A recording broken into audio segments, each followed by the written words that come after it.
আসসালামু আলাইকুম। আজকের আয়োজনে থাকছে কালো জিরা ভর্তা। কালো জিরা তৈরি করলে অনেক সময় দেখা যায় তিতা হয়ে যায়। কিভাবে তিতা ছাড়া কালো জিরা ভর্তা তৈরি করতে পারবেন সেই টিপস সহ আজকের রেসিপি। এই কালো জিরা পুষ্টিগুণে ভরপুর। এই কালো জিরা শরীরের জন্য অনেক ভালো, অনেক রোগ ব্যাধি থেকে দূরে থাকা যায় যদি প্রতিদিন এই কালো জিরা খাওয়া যায়। তো চলুন মূল রেসিপিতে চলে যাই। প্রথমে আমি এখানে 2টা রসুন খুব ভালো করে ছিলে ধুয়ে পরিষ্কার করে নিয়েছি। এবার এখানে আমি 8টা কাঁচা ঝাল আর 2টা শুকনা ঝাল নিয়েছি। আধা কাপ পেঁয়াজ কুচি করে নিয়েছি, তবে পেঁয়াজটা এখানে আমি একটু মোটা করে কুচি করেছি। এবার এখানে আমি 30 গ্রাম মতো কালো জিরা নিয়েছি। কালো জিরাটা খুব ভালো করে ধুয়ে পরিষ্কার করে আমি শুকিয়ে নিয়েছি। এবার এই জিরাগুলো আমি ভেজে নিব। এবার আমি চুলায় চলে যাব। এবারে চুলায় একটি প্যান গরম করতে দেব। প্যানটা যখন একটু গরম হয়ে যাবে তখন এর ভিতরে কালো জিরাগুলো দিয়ে দেব। দিয়ে একটু নেড়েচেড়ে ভাজতে থাকব। তবে এই সময় চুলার জালটা মিডিয়াম হিটে রাখতে হবে। বেশি হিট দিলে এই জিরাগুলো পুড়ে যাবে। হালকা হিটে এটাকে ভেজে নিতে হবে, অনবরত নেড়েচেড়ে। যখন এটা থেকে একটা সুগন্ধ বের হবে তখন বুঝতে হবে কালো জিরাটা ভাজা হয়ে গেছে। এবার আমি এটা চুলা থেকে নামিয়ে নেব। এবার এই একই প্যানের ভিতরে আমি 1/3 কাপ সরিষার তেল দিব। এখানে চাইলে আপনারা সাদা তেলটাও দিতে পারেন। এবারে যে রসুনের কোয়াগুলো আমি ছাড়িয়ে রেখেছিলাম সেইগুলো এর ভিতরে দিয়ে ভাজতে থাকব। তবে রসুনটা একটু ভাজতে সময় লাগে, এজন্য আমি রসুনটা একটু আগে দিয়ে ভেজে নিচ্ছি।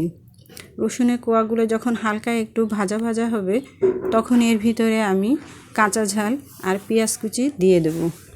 দিয়ে এটা নেড়েচেড়ে ভাজতে থাকব। এখানে আমি পেঁয়াজ একটু মোটা করে কেটে নিয়েছি, যাতে এটা একটু ভাজা ভাজাও হয় আবার ভেতর থেকে এটা নরম হয়ে যায়। এজন্য আমি পেঁয়াজটা একটু মোটা করে কেটে নিয়েছি। এবার এটা আমি একটু অনবরত নেড়েচেড়ে ভাজতে থাকব। তবে এটাকে বেশি লাল করে ভাজা যাবে না। যখন এটা ভেজে নরম হয়ে যাবে আর হালকা একটা কালার আসবে তখন এটাকে আমি চুলা থেকে নামিয়ে ফেলব। আর এই সময় চুলার জালটা মিডিয়াম লো হিটে রাখতে হবে। এটা আমার প্রায় ভাজা হয়ে আসছে। দেখেন এটা লাল হয়নি, আবার ভেতর থেকে নরম হয়ে গেছে। এবার আমি এটা চুলা থেকে নামিয়ে ফেলব। এবার আমি একটা শিলপাটা নিয়ে নেব। শিলপাটাটা আমি খুব ভালো করে ধুয়ে মুছে পরিষ্কার করে নিয়েছি। এবারে আমি যে কালো জিরাটা ভেজে রেখেছিলাম সেই কালো জিরাটা আমি এর ভিতরে দিয়ে বেটে নেব। তবে কালো জিরাটা আমি আগে বেটে নেব। এবার কালো জিরাটা আমি একটু বেটে গুঁড়া করে নেব। যখন এটা একটু বেটে গুঁড়া করে নেওয়া হয়ে যাবে তখন এর ভিতরে আমি যে পেঁয়াজ রসুন আর কাঁচা ঝাল ভেজে রেখেছিলাম সেটা এর ভেতরে দিয়ে দেব। দিয়ে আমি এর ভিতরে বাটতে থাকব।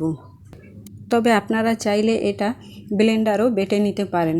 তবে আমার কাছে মনে হয় যে শিলপাটায় করা ভর্তাটার স্বাদটা অন্যরকম হয়, এজন্য আমি এটা শিলপাটায় বেটে নিয়েছি। আপনারা চাইলে এখানে পুরো ভর্তাটা শুকনা ঝাল দিয়ে করতে পারেন। আমি এখানে 2টা শুকনা ঝাল দিয়েছি স্বাদের জন্য। আর ঝালটা আপনারা আপনাদের টেস্ট অনুযায়ী দেবেন। আর আমি কাঁচা ঝাল দিয়ে যেভাবে এই ভর্তাটা করেছি এভাবে আপনারা করে দেখবেন, এটার টেস্টও অনেক ভালো আসে। তবে আজকে আমি আপনাদেরকে যেভাবে কালো জিরা ভর্তাটা তৈরি করে দেখাচ্ছি এভাবে যদি আপনারা বাড়িতে এই ভর্তাটা তৈরি করেন তবে কালো জিরার যে তিতা ভাবটা বা একটা ঝাঁঝালো ভাব থাকে সেটা হবে না, আর এর স্বাদটাও হবে অনেক মজার। এই কালো জিরা পুষ্টিগুণে ভরপুর, শরীরের জন্য অনেক ভালো, অনেক রোগ ব্যাধি থেকে দূরে থাকা যায় যদি প্রতিদিন এই কালো জিরা খাওয়া যায়। অনেকে এই কালো জিরা ভর্তাটা তৈরি করেন অতিরিক্ত ঝাঁঝালো আর তেতো হয়।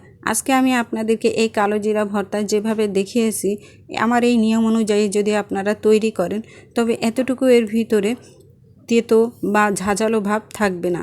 এবারে এর ভিতরে আমি একটু লবণ দিয়ে বেটে নেব, যাতে এটা সহজেই মিহি বাটা হয়ে যায়।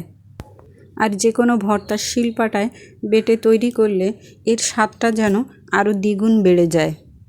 আজকে আমি আপনাদেরকে তিতা ছাড়া কিভাবে কালো জিরা ভর্তা তৈরি করতে হয় সেটা দেখিয়েছি। আশা করি আপনাদের কাছে ভালো লাগবে। ভর্তাটা আমার প্রায় হয়ে গেছে। এবারে আমি এটা একটা বাটিতে তুলে ফেলব। তুলে এটা একটু হাত দিয়ে নেড়েচেড়ে মাখিয়ে নেব। আর লবণটা আপনারা আপনাদের টেস্ট অনুযায়ী দেবেন। এখানে আমার লবণটা ঠিকঠাক আছে, আর দেওয়ার প্রয়োজন নেই। তো তৈরি হয়ে গেল দারুণ মজার কালো জিরা ভর্তা। আর দুপুরবেলা এক প্লেট গরম ভাতের সাথে এরকম কালো জিরা ভর্তা হলে দুপুরটা একেবারে জমে যাবে। আশা করি রেসিপিটি আপনাদের কাছে ভালো লেগেছে। ভালো লাগলে লাইক, কমেন্ট, শেয়ার করবেন। আর এরকম রেসিপি পেতে আমার চ্যানেলটিকে সাবস্ক্রাইব করে পাশে থাকা বেল আইকনটি অন করে রাখবেন। সবাই ভালো থাকবেন, সুস্থ থাকবেন। আল্লাহ হাফেজ।